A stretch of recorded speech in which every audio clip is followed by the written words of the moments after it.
Quisiera comenzar la enseñanza de esta noche con la historia de un hombre que se llamó John Harper.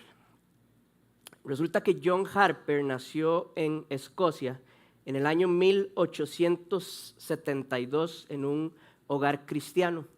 A los 17 años de edad, John Harper empezó a predicar en las esquinas acerca de Jesucristo. Y pasó haciendo eso aproximadamente unos 6 años. Después de estos 6 años hubo un pastor de Londres que llegó y le ofreció trabajo en una iglesia a John Harper. Y ahí John Harper predicó durante muchísimos años. De hecho, en ese tiempo tuvo una hija a quien le llamó Nana Harper. Años más tarde, después de que ya John había estado predicando varios años en Londres, lo invitaron a que fuera a predicar a una iglesia en Chicago, en Estados Unidos, que se llamaba Moody. Era la segunda vez que invitaban a John Harper a predicar. Entonces eso quiere decir que John Harper tenía que viajar desde Londres hasta Estados Unidos para estar en esta iglesia durante 3 meses predicando. John Harper abordó el Titanic en el mes de abril de 1912 junto a su hija Nana y a otros acompañantes. La noche de la tragedia que sucedió con el Titanic, que todos nosotros conocemos, esa misma noche, John Harper lo primero que hizo fue agarrar a su hija y montarla en un bote salvavidas para que ella se fuera del barco. Y Nana Harper sobrevivió, de hecho se murió como en 1987, 86, 87, y ella es la que confirma que estas cosas que yo les voy a contar y que leí realmente sucedieron. Lo primero es que dice que una vez que John Harper puso a su hija en el bote salvavidas, él se quitó su salvavidas. Fue a donde un hombre y le dijo, ¿usted es salvo? Y el hombre le dijo, no, y él le dio su chaleco salvavidas. Cuando el hombre se quedó extrañado, dice que John Harper le dijo, yo no voy para abajo, yo voy para arriba. Cuando el Titanic se hundió, aproximadamente 1,500 pasajeros quedaron en el agua congelada. De estos 1,500 pasajeros que quedaron en el agua, solamente 6 personas sobrevivieron.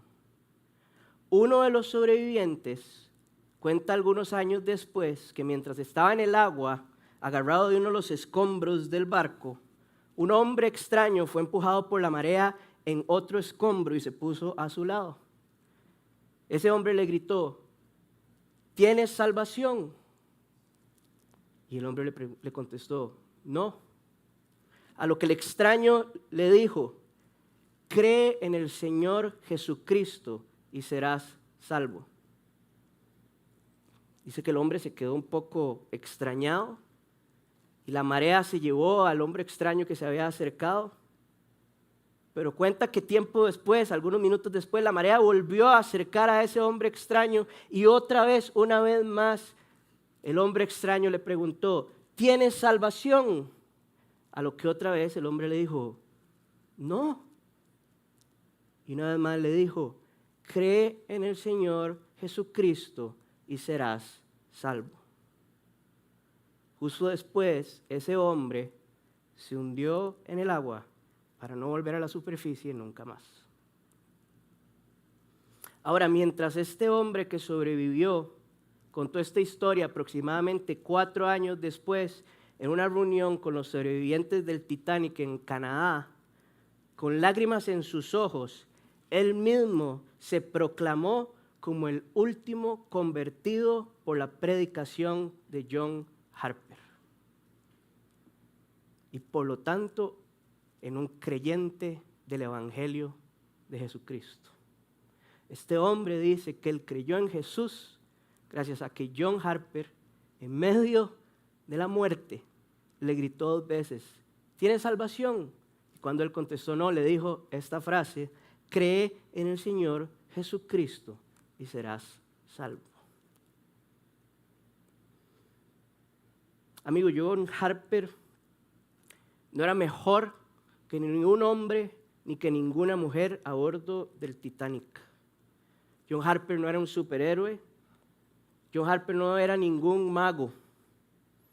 Lo que John Harper tenía era su esperanza totalmente puesta en Jesucristo. Y sabía que su muerte no sería el final, sino más bien el primer paso para su vida eterna sin más dolor. John Harper tenía la salvación que solamente la fe en Jesucristo puede dar. Y confiaba tanto en esa salvación que desde los 17 años John Harper empezó a compartirla y lo hizo hasta los últimos segundos que él estuvo en esta tierra. A proclamarla cada vez que pudiera, para que nadie alrededor de John Harper se quedara sin escuchar las hermosas y bellas noticias del Evangelio de Jesucristo y que a través de escuchar esas noticias creyeran en Jesucristo y tuvieran esa misma salvación y esa misma esperanza. Hoy, más de 100 años después de la muerte de John Harper y el hundimiento del Titanic, yo creo que no estamos aquí ahogándonos en las aguas congeladas del Atlántico, ni estamos en este momento tal vez en un peligro directo de muerte. Pero si yo le preguntara a cada uno de ustedes, ¿tienes salvación? Y aunque sea uno solo, me respondiera que no, la respuesta que yo le daría sería exactamente la misma que dio John Harper. Cree en el Señor Jesucristo y serás salvo. No hay otra fórmula.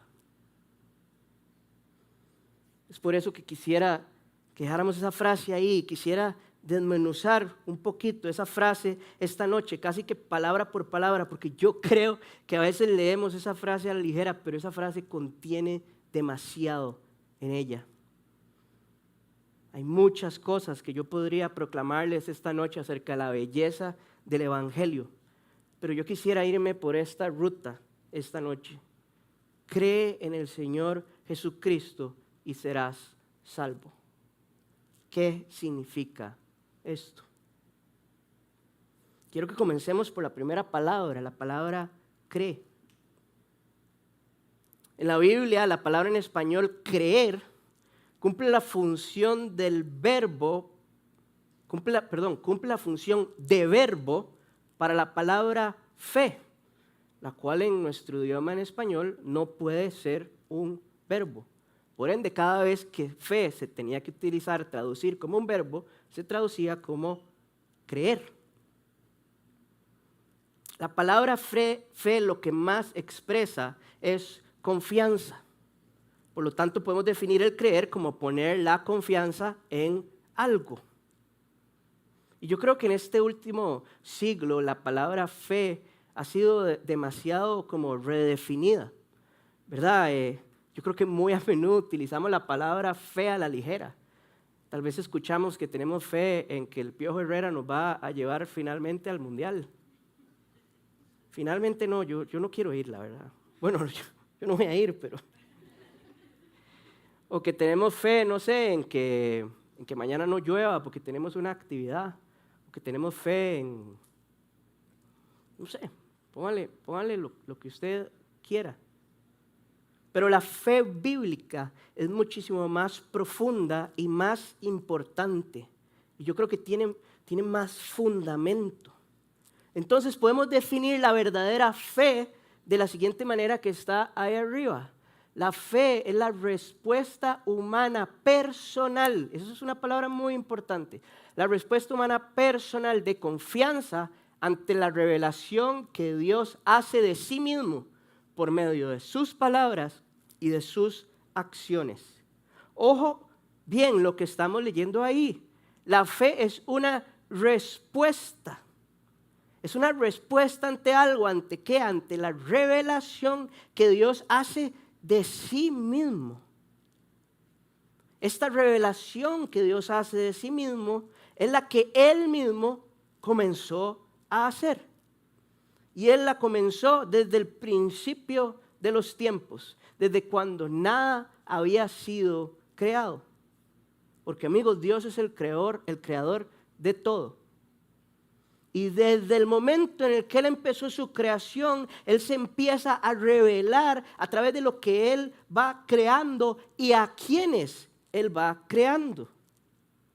El primer versículo de la Biblia, de la palabra de Dios, es Génesis 1:1, que dice: Dios en el principio creó los cielos y la tierra. Seguidamente nos cuenta el libro de Génesis que Dios inicia la relación entre Él y algo a lo que llamó ser humano. Los creó a imagen y semejanza del polvo de la tierra y con su aliento les dio vida. Dios fue el que creó al ser humano de la nada. Y a partir de este momento, Dios empieza a comunicarse, a revelarse a los humanos utilizando palabras. Lo vemos en Génesis también, Él le habla a los humanos. De hecho, la falta de confianza en las palabras de Dios, ojo, la falta de confianza en las palabras de Dios fue lo que hizo que esos primeros seres humanos, a quienes se llamaban Adán y Eva, desobedecieran las palabras y las instrucciones de Dios. La falta de confianza en las palabras de Dios fue lo que hizo que esos primeros seres humanos desobedecieran. Y esto hizo que pecaran. Y entró lo que se llama el pecado al mundo. Aún hoy en día, la desconfianza o la ignorancia de la palabra de Dios es sinónimo de falta de fe y es lo que nos conduce al pecado. Por el contrario, entonces, tener fe es sinónimo de tener confianza en la palabra de Dios y tener la firme convicción de que sus mandatos divinos son confiables, son protectores y son beneficiosos para todo aquel que los cree.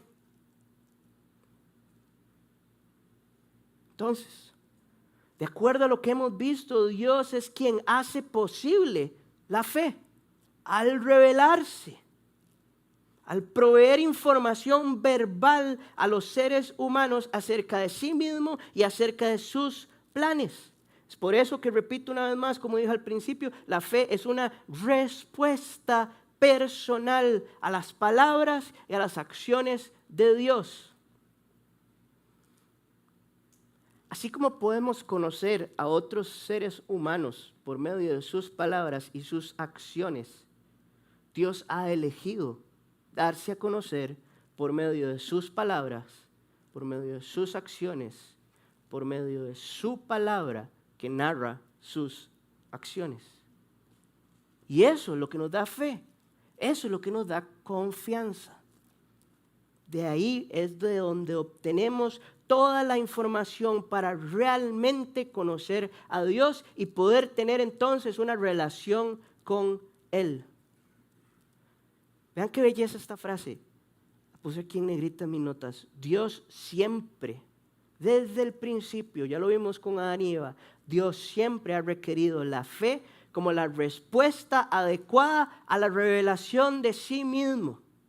Voy a decirlo de nuevo. Dios siempre ha requerido la fe como la respuesta adecuada a la revelación de sí mismo. Dios se revela y la respuesta del ser humano debería ser fe. Debería ser confianza. Yo creo en eso. Por ejemplo, vimos, Él se revela como creador. Y nosotros respondemos a esa revelación con fe, o sea, creyendo, poniendo nuestra confianza en esa revelación.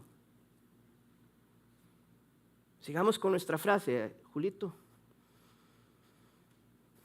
Cree, ponga su confianza en la revelación, cree en el Señor.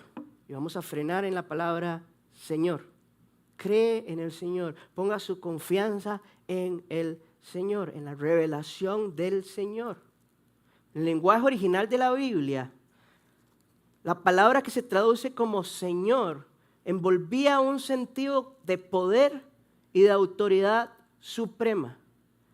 Amigos, comenzar la descripción de aquel en quien debemos poner nuestra confianza con la palabra Señor significa muchísimo. da un sentido de autoridad y nos separa totalmente, porque es una autoridad suprema. Como dice Isaías 57, los que vinimos hace poco, lo estudiamos aquí, ese Señor es alto, es sublime, es el que vive para siempre y es santo. Dice Isaías 57, cuyo nombre es santo. Lo que significa que es santo es que está totalmente separado de la maldad y del pecado. Es santo. Es Dios mismo. Lo que significa la palabra Señor es que el objeto de la fe del creyente es la autoridad suprema, el poder supremo, el creador de todo, es Dios mismo. Es el santo, es el que no tiene error, es el que no tiene principio, el que no tiene fin, el que es eterno, es el Dios eterno. Dios es el Señor. Cree en el Señor. Pero dice, cree en el Señor Jesucristo. El Señor es Jesucristo. Jesucristo es Dios. Cuando leemos Jesucristo, realmente esto es un compuesto de dos palabras, Jesús y Cristo. Cristo no es el apellido de Cristo, no es el apellido de Jesús. Ni Jesucristo es un nombre completo, como cuando uno le dicen ponga su nombre completo y pone, no sé, Joshua Heriberto. Eso no es Jesucristo. Jesucristo está compuesto por Jesús y por Cristo. Por lo tanto, esta frase, la mejor manera de leerlo es cree en el Señor Jesús, el Cristo. Eso es lo que dice ahí. Cree en el Señor Jesús, el Cristo. Y por eso insisto que hay tanta riqueza ahí. Ya vimos que es creer, ya vimos que es Señor. Señor Jesús, empecemos ahí. Señor Jesús, lo que significa y que lo que nos enseña es que Jesús es Dios, Jesús es la autoridad suprema, Jesús es el poder supremo, Jesús es el creador de todo. Vean lo que dice Juan, capítulo 1, versículos del 1 al 2. Dice así: en el principio ya existía el verbo, y el verbo estaba con Dios, y el verbo era Dios. Él estaba con Dios en el principio, en la creación que ya escribí. Y por medio de Él todas las cosas fueron creadas. Él fue el medio por el cual todas las cosas fueron creadas. Y sin Él nada de lo creado llegó a existir. Ese es el Señor. Pero ¿cómo sabemos que ese verbo es Jesús? Seguimos más adelante leyendo Juan 1:14, que dice así: y el verbo, el mismo que acabamos de ver, se hizo hombre y habitó entre nosotros. Y hemos contemplado su gloria, la gloria que corresponde al Hijo unigénito del Padre, lleno de gracia y de verdad. Jesús es Dios y Jesús es el Hijo unigénito del Padre, lleno de gracia y de verdad. Por medio de Él fueron creadas todas las cosas. Cree en el Señor Jesús. Un pastor cristiano de los Estados Unidos llamado David Platt cuenta la siguiente historia. Dice que él estaba en Indonesia y se encontraba en medio de una conversación de un líder musulmán y un líder budista. Dice Platt que estos dos líderes estaban discutiendo y diciendo que todas las religiones, abro comillas, son fundamentalmente iguales y solamente superficialmente diferentes. De hecho, dice Platt que uno de ellos dijo: puede que tengamos diferentes formas de ver algunas cosas, pero cuando nos referimos a lo esencial, cada religión es lo mismo. Luego de esta frase, este líder se volvió hacia Platt para preguntarle qué opinaba él. Y Platt le contestó lo siguiente, vuelvo a abrir comillas. Dice Platt: suena como si ustedes se imaginaran a Dios, o lo que ustedes llaman Dios, en la cima de una montaña. Pareciera que ustedes creen que nosotros los humanos nos encontramos en la parte de abajo de la montaña y que uno puede tomar una ruta diferente para subir la montaña hasta llegar a Dios. Unos una ruta, otros otra, pero al final todos llegaremos al mismo lugar. Dice que el líder que había comenzado el tema se alegró y dijo: exacto, lo entendiste perfectamente. A lo que Platt respondió: déjenme hacerles una pregunta, y esta es la pregunta que nos deberíamos hacer nosotros. ¿Qué pensarían ustedes si yo les dijera que el Dios que está en la cima de la montaña en realidad bajó hasta donde nosotros estamos? ¿Qué pensarían si les dijera que Dios no espera a que la gente encuentre el camino hacia Él, sino en cambio Él viene a nosotros? Los líderes lo pensaron por un momento y luego respondieron: y eso sería increíble. Y Platt les dijo: permítanme presentarles a Jesús. Amigos, ese es el evangelio. Y en eso se diferencia la verdad del cristianismo de todas las otras religiones que existen en el mundo. El eterno Dios, el Hijo, la imagen visible del Dios invisible, se hizo hombre de manera voluntaria. Dios se hizo carne y, como leímos en Juan, habitó en medio de nosotros. Y su nombre era Jesús. Jesús era plenamente humano. Él no era humano en forma parcial, ni actuaba de repente como humano y de repente como no humano. Él no aparentaba ser un humano. Jesús era plenamente humano.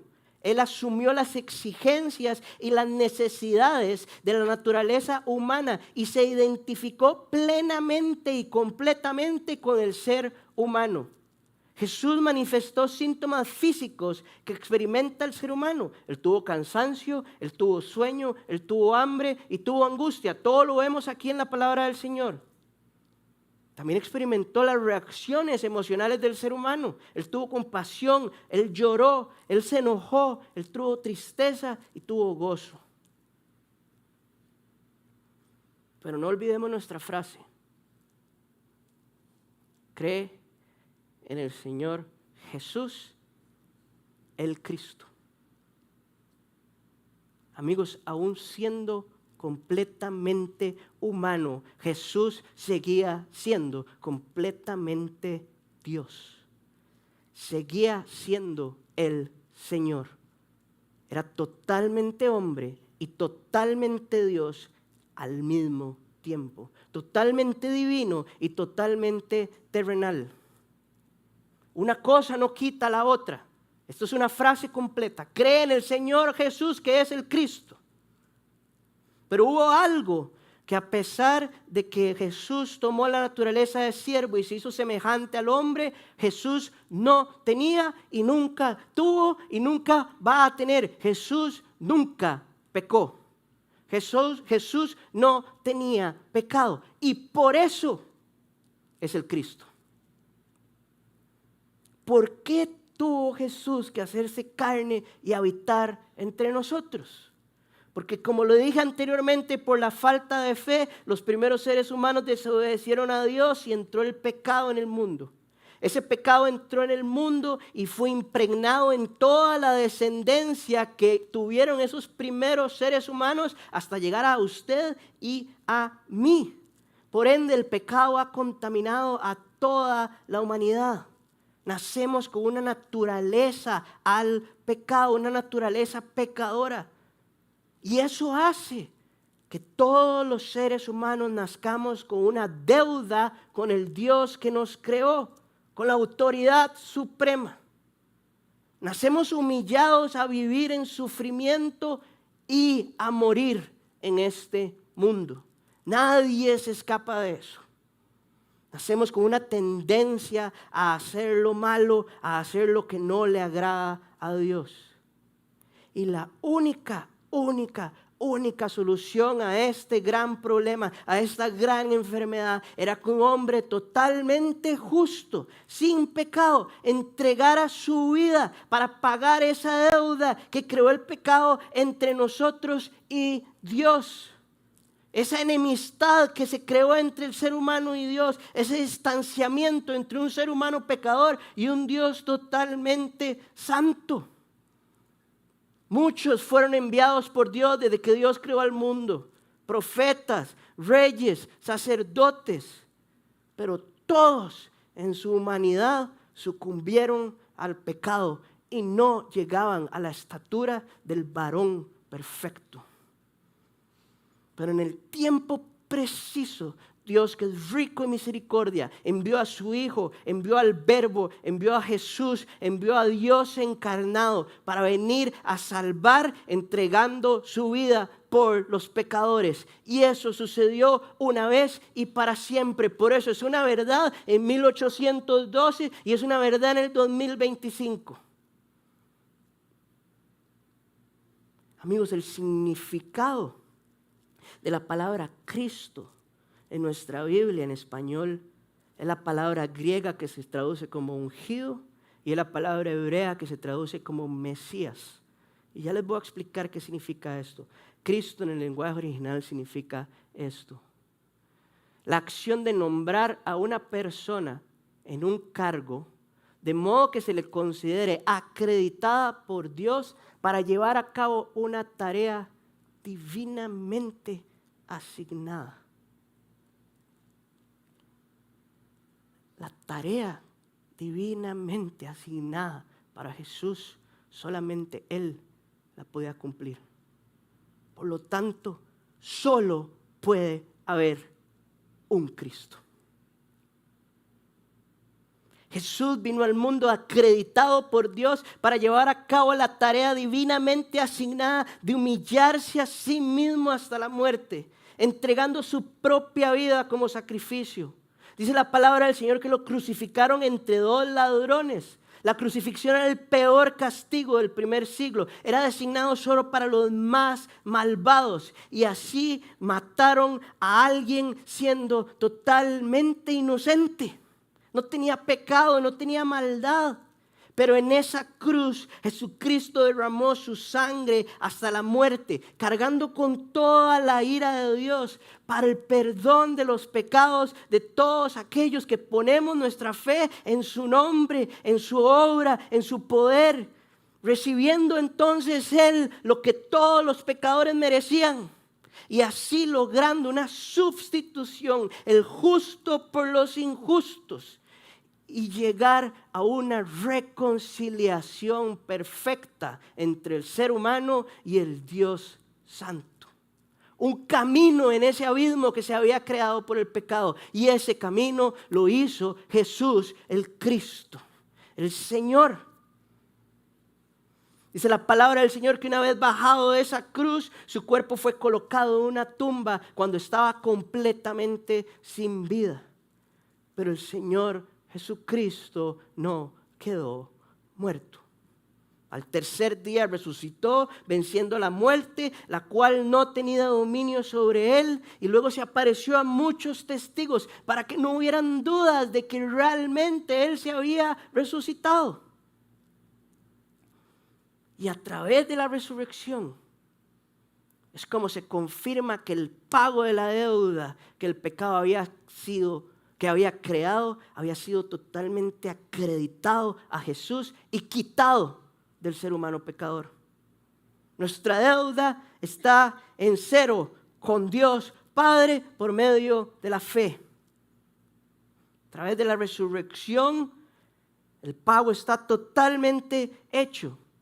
Y la justicia, esa justicia que tenía Jesús porque nunca había pecado, la justicia perfecta, es puesta sobre el pecador ante los ojos de Dios por fe y solo por fe. El sacrificio de Cristo nos hace poder estar hoy aquí. nos hace poder que mientras estamos en esta tierra podamos entrar confiadamente al Padre y pedirle la gracia y la misericordia cuando más la necesitamos. Luego de la resurrección, Jesús ascendió al cielo y ahora está sentado a la derecha del Padre e intercede por nosotros y está preparándonos un lugar ahí mismo.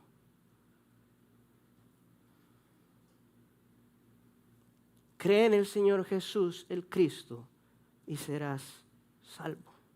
¿Qué es entonces la salvación? La salvación es que un día, así como Jesús resucitó, los que ponemos nuestra fe en Jesucristo también seremos salvados de la muerte y resucitaremos en conjunto con Él. Eso es una promesa. Cuando el Señor ascendió al cielo, prometió que volvería por nosotros.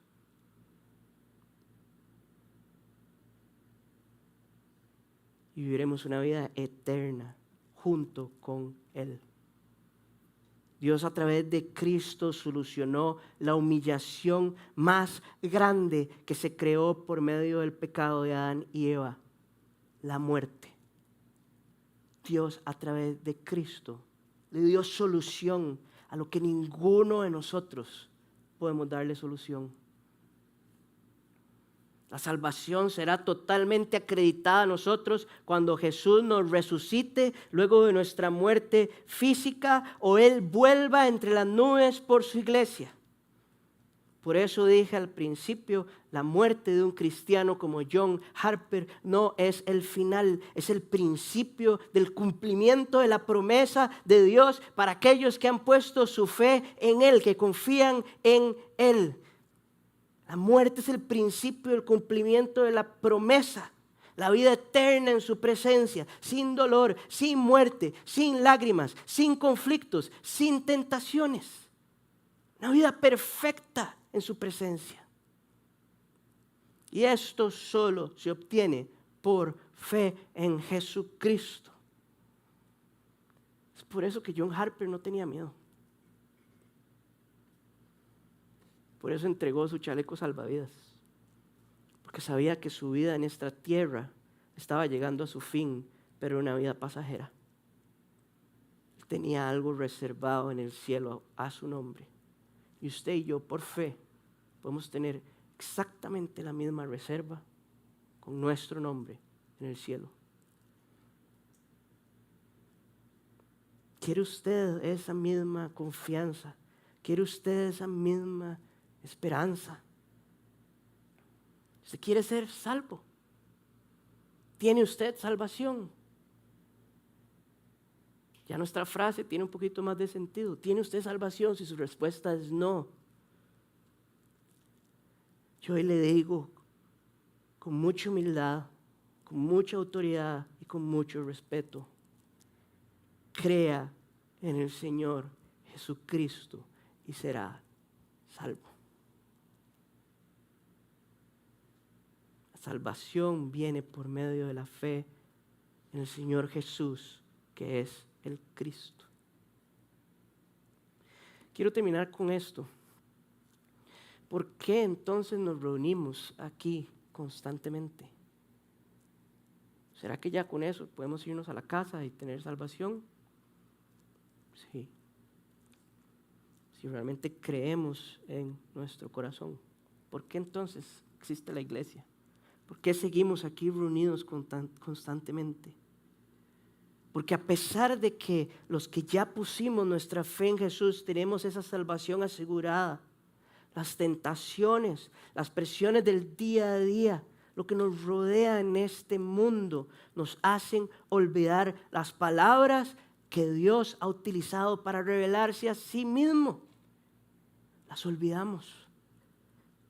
Y empezamos a llenar esos pensamientos con otras cosas y nos hacen pecar. Venimos a la iglesia para recordar estas palabras, venimos aquí para animarnos, venimos aquí para aprender más del Señor, venimos aquí para poder tener una mejor relación con Él, venimos aquí para consolarnos en nuestro pecado, para llorar juntos, para orar los unos por los otros, para saber que no estamos cargando las cargas de este mundo solos. Venimos a reunirnos aquí como una familia, con un mismo Padre en los cielos, con un mismo Dios y con una misma esperanza reservada en el cielo. Porque a pesar de que Cristo murió por los pecados, nuestra naturaleza sigue teniendo tendencia hacia el pecado. Por eso nos reunimos aquí. Cuando nos reunimos aquí venimos diciendo, necesito de Cristo. Necesito recordarlo. Necesito de sus palabras de consolación. Amigos, nada de lo que yo dije hoy me lo estoy inventando. Todo lo encontramos en la Biblia, en la palabra de Dios, en la manera en que hoy en día Dios sigue revelándose a su creación. Es asombroso que Dios usara palabras, porque el mensaje de voz se puede perder en el aire, pero las palabras nunca. La palabra escrita nunca se va a perder.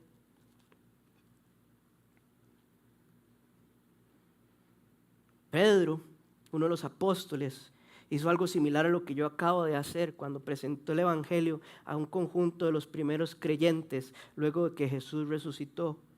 Cuando Pedro terminó su predicación, sucedió lo siguiente. Quiero que lo leamos en Hechos 2, versículos 37 al 38. Cuando oyeron esto, todos se sintieron profundamente conmovidos. Cuando oyeron el mensaje del Evangelio y las buenas noticias de la salvación, todos se sintieron profundamente conmovidos y les dijeron a Pedro y a los otros apóstoles: hermanos, ¿qué debemos hacer? Arrepiéntanse y bautícense cada uno de ustedes en el nombre del Señor Jesucristo para perdón de sus pecados, les contestó Pedro, y recibirán el don del Espíritu Santo. Que ellos se sintieran profundamente conmovidos significa que ya habían puesto su fe en Jesús.